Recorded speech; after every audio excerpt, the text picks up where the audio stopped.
चूँकि माधव सर आए हैं तो उनका नाम से ही हम एक्सपीरियंस शेयर करते हैं। एक्सपीरियंस बोले तो जो मैसेज मैं शेयर करना चाहता हूँ, माधव जो है कृष्ण का दूसरा नाम है और कृष्ण से बड़ा गाइड कोई नहीं हुआ।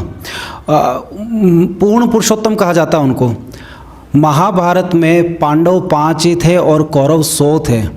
संभव ही नहीं था, अगर कृष्ण नहीं होते तो पांडव एडी चोटी का जोर भी लगा लेते तो कौरव से नहीं जीत सकते थे, क्योंकि कौरवों की सेना में सबसे पहले थे भीष्म पितामह, जिनको इच्छा मृत्यु वरदान। आप कितने भी गजब के धनुर्धर हो, अर्जुन बहुत गजब का धनुर्धर हो, भीम बहुत ज़बरदस्त गदा चलाता हो, क्या कर लोगे भाई? अगले को इच्छा मृत्यु वरदान का मार तो सकते नहीं, 10 दिन बाद वो ठीक हो गए फिर खड़े हो जाएंगे आपके सामने, तो उनका तो मरना असंभव है। दूसरा, सामने उनके सेकंड नंबर पे उनके साथ सेकंड इन कमांड कह सकते हैं तो वो द्रोणाचार्य, जिन्होंने ज्ञान दिया है। अरे जो गुरु है उसको तुम कैसे पीट लोगे यार? उन्होंने तो सिखाया तुम्हारे को खड़ा होना, युद्ध करना, तलवार चलाना, धनुष चलाना, दोनों को ही, कौरवों को भी और पांडवों को भी। तो उनसे तो ऊपर वैसे भी नहीं जा सकते आप, वो तुम्हारे टीचर है, उनको हराना असंभव है। खुद युद्ध में ब्रह्मा को आके कहना पड़ा ब्रह्मा जी को कि अरे तुम यज्ञ वाले आदमी हो, यज्ञ करो। कहाँ ये गार्डन में ये तुम युद्ध क्षेत्र में उतर गए लड़ने के लिए यार? वो ब्रह्मा जी को भी मना कर दिया, भैया मेरे को let me do my work, मैं मेरा काम कर रहा हूँ, वो मुझे करने दो, यही this is my duty right now.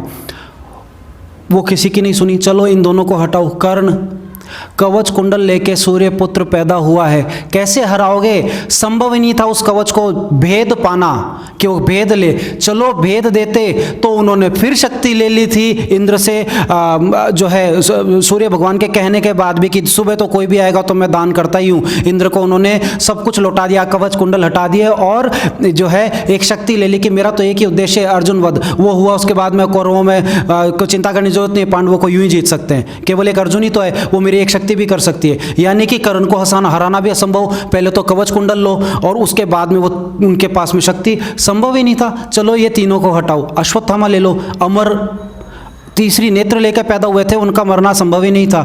ऐसे ऐसे लोग, चलो इनको भी हटाओ। उनके जो सहयोगी टीम के लोग थे, जयद्रथ, जिसको ये उनके पिता ने वरदान दिया था कि जो तेरी मृत्यु का कारण बनेगा ना, जिस क्षण तेरे गर्दन काटी जमीन पे गिरी, जो भी तेरे को मारेगा ना, उसी क्षण उस इंसान के भी सर में ब्लास्ट हो जाएगा और वो भी मर जाएगा। तो ऐसे में कौन उसको मारने जाएगा? जो भी मारेगा वो मरेगा, साथ का साथ जिसने मारा है वो भी मरेगा। तो पांडवों के तो हर जगह समस्याएं पैदा थी। ऐसे में केवल एक शख्स जो थे वो थे कृष्ण, जो इन सब समस्याओं से उनको निकाल ले गए। जो तो एक तीर कुछ तक नहीं उठाया, प्रण कर लिया था कि मैं कुछ उठाऊंगा ही नहीं, सिर्फ बातचीत से ही जिता देंगे, तुम चिंता मत करो, और बातचीत से ही जिता दिया। क्योंकि सबका बैकग्राउंड पता है, सबके बारे में पता है, रास्ता पता है, गाइड है ना। आपके पास में गाइड बेस्ट होना जरूरी है। अगर गाइड बेस्ट है तो हर समस्या से निकाल ले जाता है। टीम 360 यहां गाइड का ही काम करती है। कैसे? भीष्म पितामह को मारना असंभव था तो उनके आगे लड़की खड़ा कर दिया, लड़की बोले तो शिखंडी को खड़ा कर दिया। अब लोगों ने यह कहा कि यार, खुद अर्जुन ने कहा रहे वो शिखंडी है। शिखंडी बोले तो आज के टाइम में न वो नर है न वो नारी है। शिखंडी जो है, अब भाई उनके लिए तो एक और चैलेंज हो गया कि उनको हम खड़ा ही नहीं कर सकते। क्यों? क्योंकि भाई वो मर्द भी नहीं है, वो औरत भी नहीं है, हम किस ग्राउंड पे खड़ा करेंगे? वो अर्ध नारी से, पर नारी तो है ना। क्या क्या कंडीशन हो गई कि इनको नहीं खड़ा कर सकते? सर, स्त्री के नाम पे आप कह रहे हो शिखंडी को खड़ा कर दो, संभव ही नहीं है। अब आ गया चैलेंजर की जेंडर ही ऐसा है, इसको हम नहीं खड़ा कर सकते। कृष्ण का क्या जवाब आया कि इनका पास्ट मुझे पता है, इनका ट्रैक रिकॉर्ड सारा मैं जानता हूं, चिंता मत करो, तुम तो खड़ा कर दो। तुम्हारे लिए मर्द है, अर्ध मर्द है, उनके लिए नारी है। और भीष्म पितामह अर्जुन को क्लियर ये बात कह चुके थे कि मेरे सामने अगर नारी आएगी तो मैं नहीं उठाऊंगा धनुष वनुष, मार लो, मुझे मारना है तो मैं तीर वीर कुछ नहीं उठाऊंगा। ये बात कृष्ण को ध्यान थी, उन्होंने कह दिया शिखंडी को आगे खड़ा कर दो, कोई तीर नहीं चलाएंगे।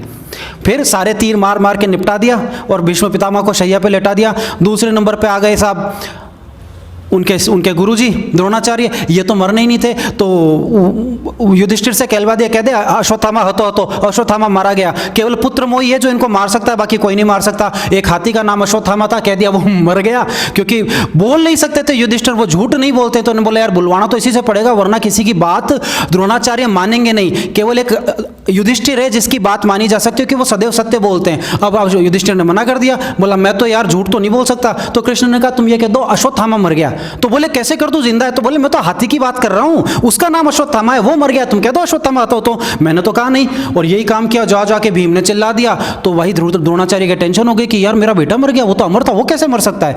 अब वो गए कि और मैं तो मानूंगा नहीं, युधिष्ठिर कह दे तो मान जाऊंगा। युधिष्ठिर ने कहा हाँ साहब अश्वत्थामा हतो हतो वो मर गया। ये कहते ही वो सब कुछ छोड़ के नीचे बैठ गए यज्ञ में, और साहब वो आके उनके सेनापति ने उनकी गर्दन उठा दी, वो भी जाते रहे। आप एक एक करके देखो, कर्ण से तो खुद इंद्र आ गए, क्योंकि भाई उनके पिता हैं अर्जुन के, आके उससे सुबह के टाइम जब वो नहा रहा होता है नदी के अंदर, तब वो सबको दान करता है, कुछ भी मांग लो वो देता है। ये बात अच्छे से ध्यान थी, वो उस टाइम पहुंच गए थे, हमारा कवच कुंडल दे दो, कवच कुंडल ले गए। ये गाइडेंस इनको सपोर्ट के अंदर मिली हुई है, चलो ले गए कोई बात नहीं। एक शक्ति थी वो वापस बदले में ले ली कि ठीक है कवच कुंडल ले जाओ, शक्ति मुझे दे जाओ, मुझे तो अर्जुन को ही मारना है। इंद्र का फिर टेंशन कि यार ले दे के मेरे बेटे के पीछे पड़ जा, फिर तीर मांग लिया, उसको कोई मार नहीं सकता। ऐसे में कृष्ण ने फिर कह दिया, घटोत्कच आगे कर दिया कि यार इतना तहलका मचा, क्योंकि राक्षस संतान है, भीम जो है क्या बोलते हैं, भीम की संतान है, राक्षस है, तो उत्पात मचा दे। इतना उत्पात मचाया, इतना उत्पात मचाया कि हालत ऐसी कर दी दुर्योधन की कि उसको कर्ण को कहना पड़ा, अरे मेरे मरे बाद चलाएगा क्या, पहले ही चला दे, नहीं तो अपन वैसे ही मर जाएंगे, ये सबको खत्म कर देगा। हार के कर्ण से वो तीर चलवा दिया और कृष्ण ने उस घटोत्कच पे। तो लो साहब कर्ण के हाथ में जो चीज थी वो भी गई, उसको भी मार लिया। मतलब आप देखो एक एक करके सबके तोड़ निकालते गए, हर व्यक्ति का तोड़ था। लेकिन इन सब के बावजूद भी अर्जुन से कहा कि तुम दिव्यास्त्र की खोज में निकलो, दुर्गा माँ को प्रसन्न करो, तुम जो है भगवान शिव को प्रसन्न करो, इनको साथ में लोगे ना तो ही जीत सकते हो, क्योंकि शस्त्र वस्त्र सब इनके पास में। तो अस्त्र शस्त्र दिलाने का काम भी करवा दिया, दूसरों के तोड़ भी बता दिए, और हाथ में एक हथियार नहीं उठाया, कुछ भी नहीं उठाया। और पूरी की पूरी टीम उनकी जो है ना 5 लोगों ने पूरे कौरवों को निपटा दिया और जीत के और वो साम्राज्य अपना हासिल कर लिया। ये सिर्फ एक गाइड की वजह से हुआ। इसलिए हम बार बार कहते हैं यहाँ पे खड़े होके कि अरे भैया team 360 is here to support you. Openly जाके सेमिनार करो, ओपनली जाके जिससे बात करनी है बात करो, क्योंकि अगर विपुल सर आएंगे, विनीत सर आएंगे, डीडी सर आएंगे, डॉक्टर एन के आएंगे, अंजलि मैडम आएगी, अंजू मैडम, कोई भी आएगा ना, इनको इनके ट्रैक रिकॉर्ड पता है। ये स्कूल वाले कहाँ क्या कह सकते हैं, कितना कह सकते हैं, क्या बोल सकते हैं, इनका क्या तोड़ है, इनका क्या जवाब है, इनकी बैक में किसको बोलने से कैसे काम निकल जाएगा, हर चीज का जवाब टीम 360 के पास है। इससे बेस्ट गाइड आपको मिल नहीं सकता, और जब यह गाइड है तो आपकी जीत निश्चित है। धन्यवाद।